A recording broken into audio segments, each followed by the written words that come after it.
Every legend has an end, but some ends echo louder than 1,000 victories. He was not born in a palace, nor crowned by bloodline, yet his name soared higher than kings. Ragnar Lothbrok, the scourge of England, the terror of Francia, the farmer who became a king, then a legend. But even legends are not immune to fate. In a world ruled by gods and sharpened by steel, Ragnar dared to challenge them all.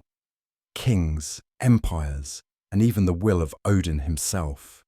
He carved his name into the bones of history, not with ink, but with blood and fire.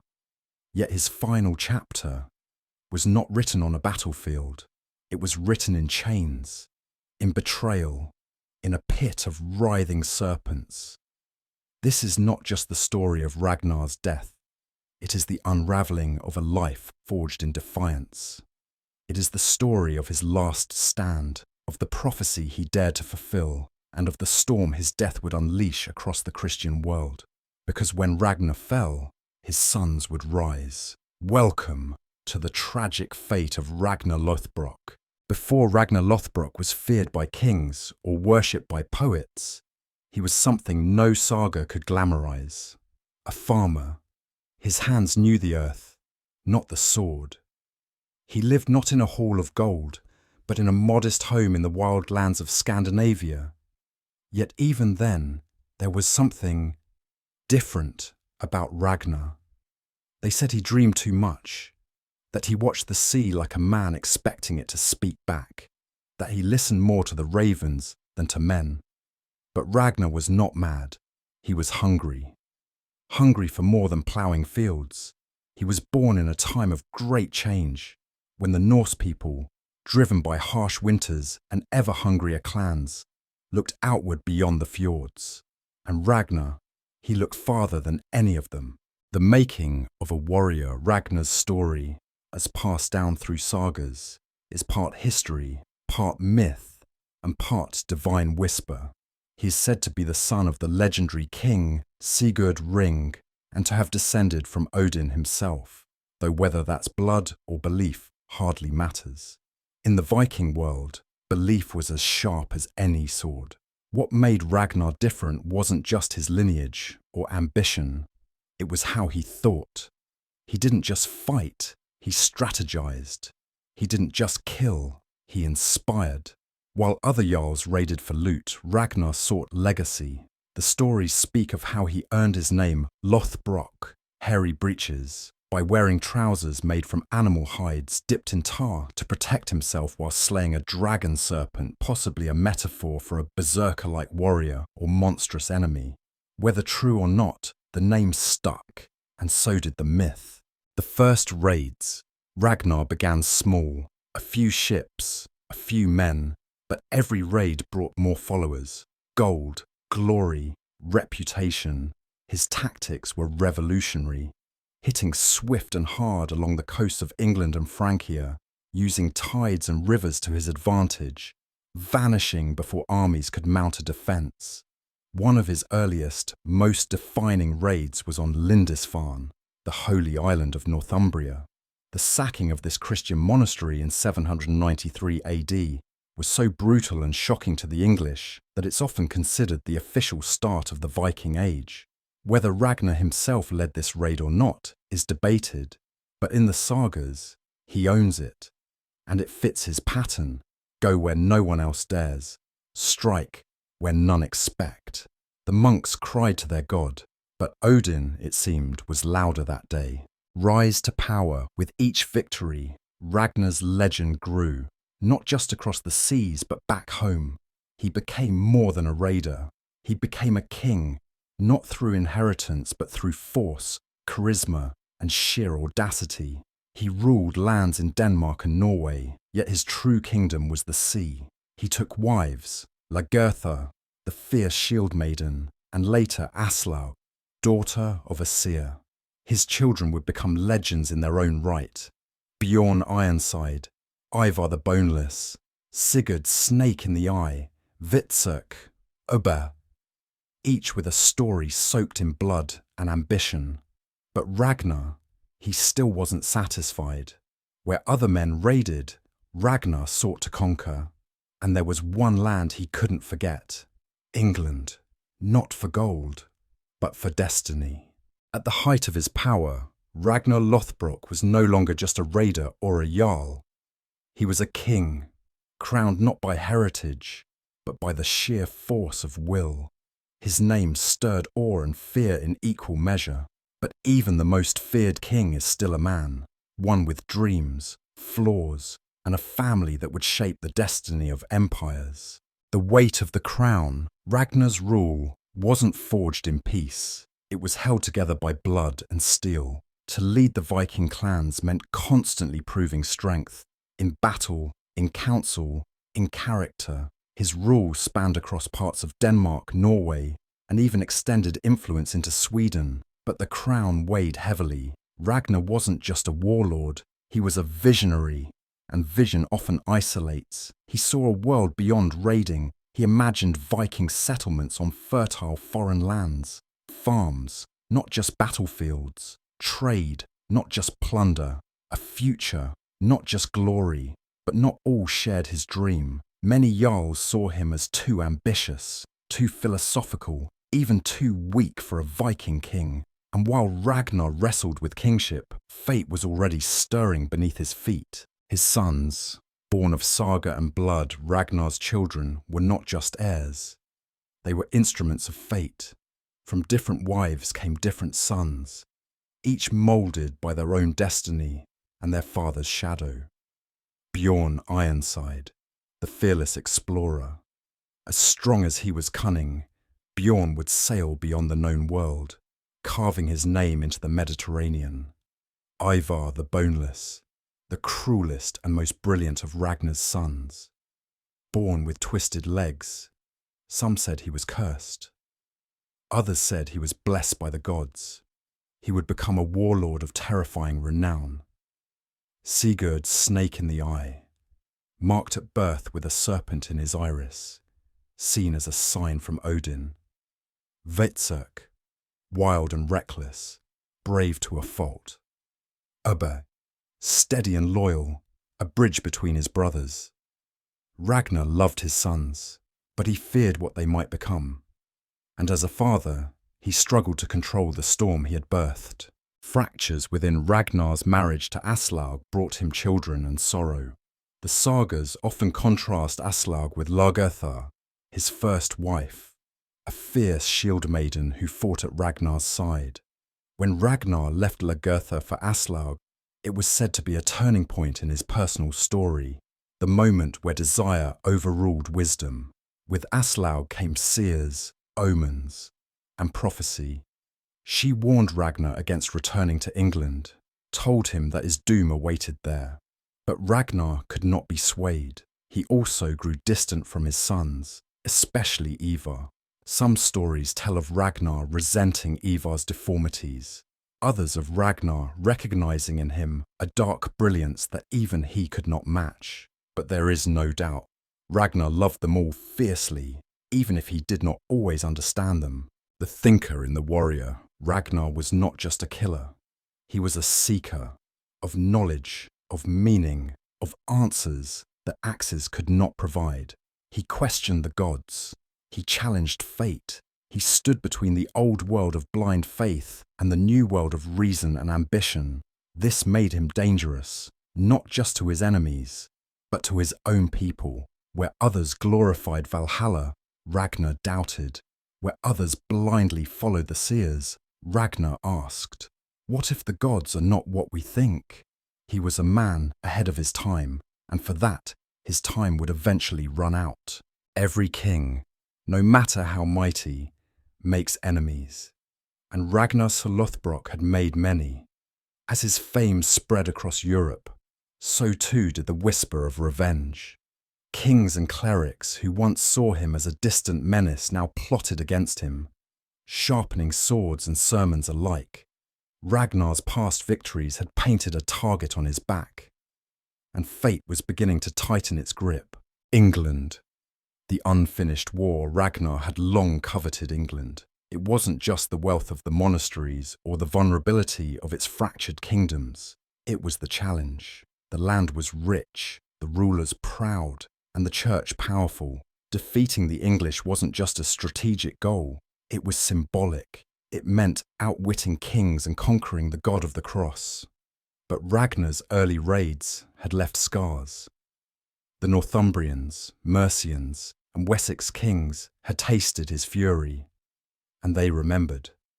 Among them was King Ella of Northumbria, a ruler with no love for pagans and a deep hatred for the man who had humiliated Christian shores time and time again.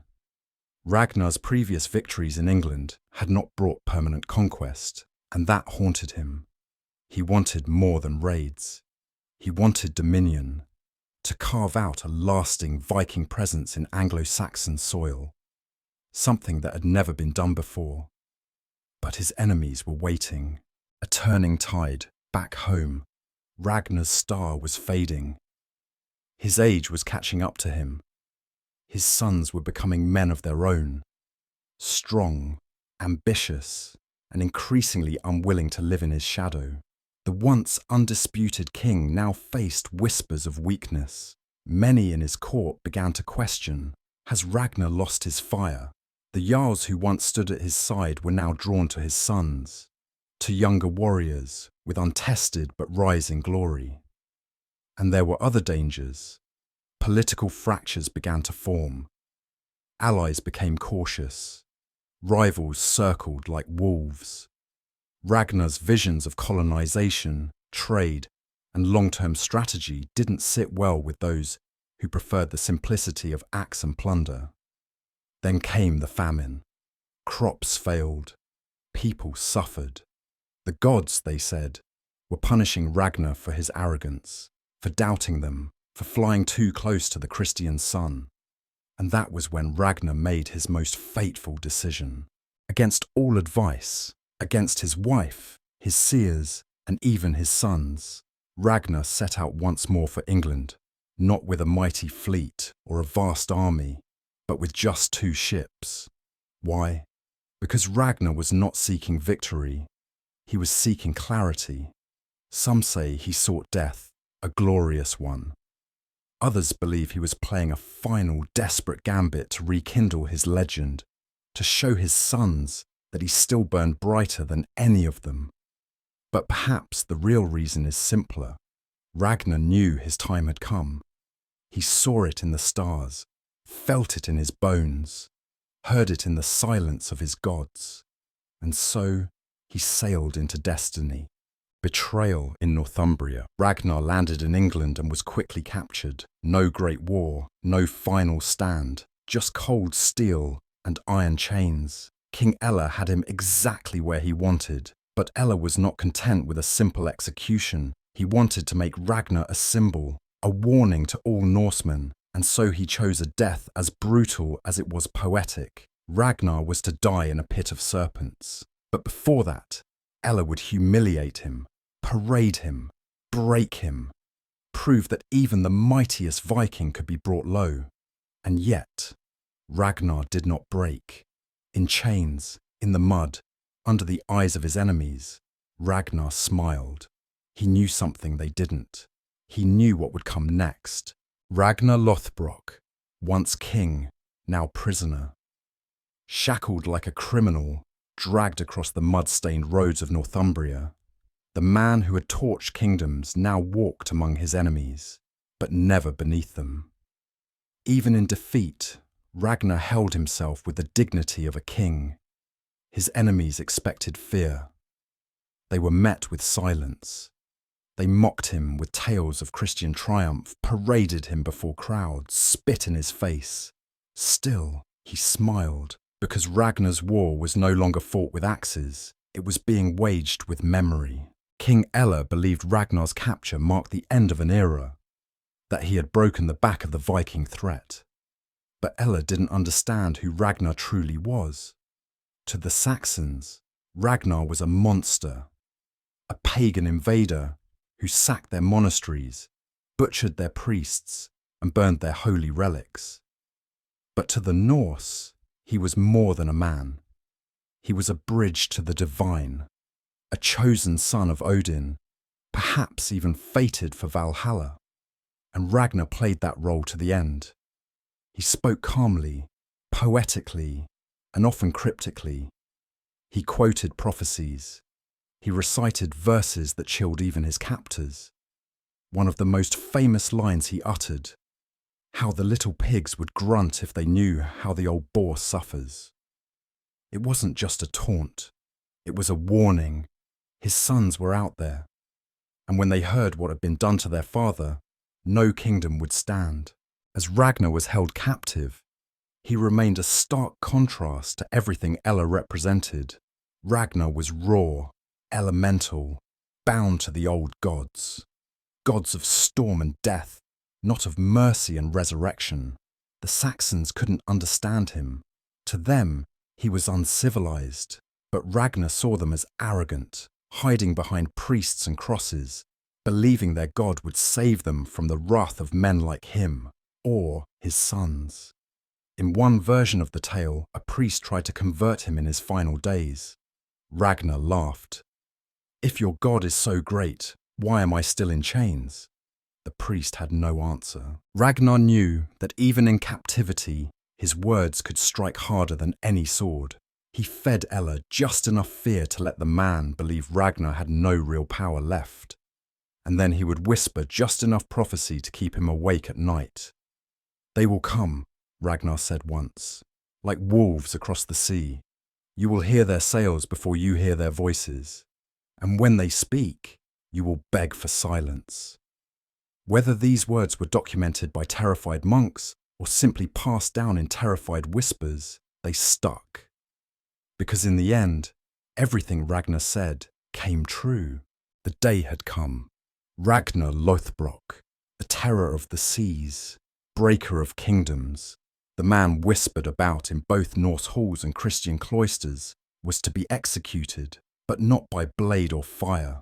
No, King Ella had something more sinister in mind, a pit, dug deep and wide, filled with serpents, fanged and coiled, writhing and hissing in a mass of venomous rage. A death meant to horrify, a death meant to send a message, but messages go both ways. Crowds gathered to witness the fall of a legend. Saxon nobles, guards, priests, even peasants, all came to see the pagan king humbled.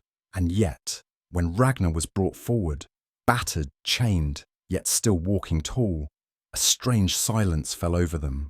There was no begging, no prayers, no tears. He looked at Ella, not with hatred, not with fear, but with the cold amusement of a man who knows the story isn't over. And then they threw him in. The snake struck instantly, hissing, biting, wrapping around his limbs. Poison filled his veins. Blood seeped into the dirt. But Ragnar did not scream. Instead, he laughed. And then he spoke. "It gladdens me to know that Odin prepares the feast." The crowd froze. Ragnar, bleeding, dying, surrounded by serpents, was reciting poetry. "Soon I shall be drinking ale from curved horns. The heroes welcome me. My death comes without apology, and I welcome the Valkyrie to summon me home." His voice rose with each line, not weakening but growing stronger, as if the gods themselves were listening. King Ella turned pale, because in that moment, it wasn't a man dying in a pit. It was a legend being born. Ragnar's last words weren't meant for the living around him. They were meant for his sons, the little pigs who would grunt with rage when they learned how the old boar had suffered. His words were a war cry that echoed across the seas. How the little pigs would grunt if they knew how the old boar suffers. A prophecy, a promise, a death that was not the end, but the beginning of vengeance. As the serpents coiled around his chest and his breath slowed, Ragnar's final act wasn't to resist death, it was to define it. He died as he lived, on his own terms. Ragnar's body rotted in a snake pit, but his legend, it caught fire. The moment word reached the Norse shores that King Ella had captured and executed Ragnar Lothbrok, the world shifted. His sons did not mourn in silence. They sharpened their axes. It began with Ivar the Boneless, cold, brilliant, ruthless. When he heard how his father had died, Ivar did not weep. He plotted. He swore vengeance not just on King Ella, but on all of England. And he was not alone. His brothers, Bjorn Ironside, Sigurd Snake in the Eye, Hvitserk, and Ubber, rallied behind him. And what they formed was no mere raiding party. They formed the great heathen army, one of the largest Viking forces ever assembled. Thousands of warriors, berserkers, shield maidens, longships, stretching across the sea like a floating storm cloud, united by blood, fueled by rage. The sons of Ragnar were coming, and nothing would stop them. In 865 AD, the great heathen army landed on English soil. Their first target, Northumbria, the kingdom ruled by Ella. They moved like wolves, fast, coordinated, unrelenting. Towns burned, fortresses fell. The Saxons, fractured and disorganized, were overwhelmed. They had fought Vikings before, but never like this. These weren't raiders. These were avengers. King Ella scrambled to mount a defense, but the gods had already turned their gaze. Ragnar's death demanded balance, and Ella's fate was sealed. When Ella was captured, Ivar made no speeches, no deals, no mercy. He ordered a punishment so brutal it blurred the line between myth and horror. The Blood Eagle, a Viking execution reserved for the most hated enemies. The ribs sliced from the spine, the lungs pulled out and spread like wings. The victim kept alive as long as possible. Some historians debate whether it was real or just poetic vengeance. But in the sagas, Ella screamed until the gods heard him. And Ivar, he said nothing, because vengeance had been paid. But the sons of Ragnar didn't stop with Ella. Their fury was not sated. They pushed deeper into England, conquering York, defeating kings, toppling thrones. What Ragnar had dreamed, they achieved. Not just raids, but full-scale occupation. For nearly 14 years, the sons of Ragnar waged war across Anglo-Saxon lands. They tore through kingdoms like fire through dry forest. Wessex, Mercia, East Anglia, all bent or bled. Their banner, the raven flag, became a symbol of death from the north. Wherever it flew, prayers turned to panic. This was not just revenge. It was the dawn of a new Norse empire. Ragnar Lothbrok died in a pit, but his legend climbed out. Long after his bones turned to dust, his name remained on the wind, whispered in Viking longhouses, etched into runestones, carried on the lips of poets, warriors, and kings. Ragnar was not just a man, he became a myth, the kind that never dies. The historical truth of Ragnar is blurred, stitched together from Norse sagas, Icelandic chronicles, and Saxon annals. Some scholars debate whether Ragnar was a single man or a combination of several great Viking leaders. But to the Norse, that didn't matter. What mattered was the story, the kind passed down by skalds beside crackling hearth fires, filling young hearts with awe and old men with pride. In the saga of Ragnar Lothbrok, in the tale of Ragnar's sons, and in the Anglo-Saxon chronicle, his legend lives on, sometimes poetic, sometimes brutal, always unforgettable. Because legends, unlike kings, are not measured by land or taxes, but by how deeply they echo. Ragnar's life fits the shape of the eternal mythic hero, the humble beginning, a farmer with little to his name, the rise, warrior, raider, king, the trials, betrayal, family conflict, questioning the gods, the death, a fall not in battle, but in symbolic sacrifice. The rebirth, through his sons, his death reshaped history. In many ways, Ragnar mirrors figures like Achilles, King Arthur, or even Christ. Mortals elevated by myth into something eternal. But unlike them, Ragnar's story ends not in a throne or ascension, but in defiance. He stared into death, laughed at it, and left the world a riddle it's still trying to answer. Ragnar's story didn't stay locked in the north. The Christian monks who feared him also recorded him. They couldn't stop talking about him. He invaded their lands, their books, their nightmares. And so Ragnar passed into foreign lore, a villain to some, a folk hero to others. Centuries later, his legend would inspire literature, plays, and modern retellings. From old manuscripts to the screen, Ragnar became the face of the Viking Age. In books, films, and series, he is reimagined as both monster and martyr, a man torn between family and fate, faith and fire. One man, infinite shadows.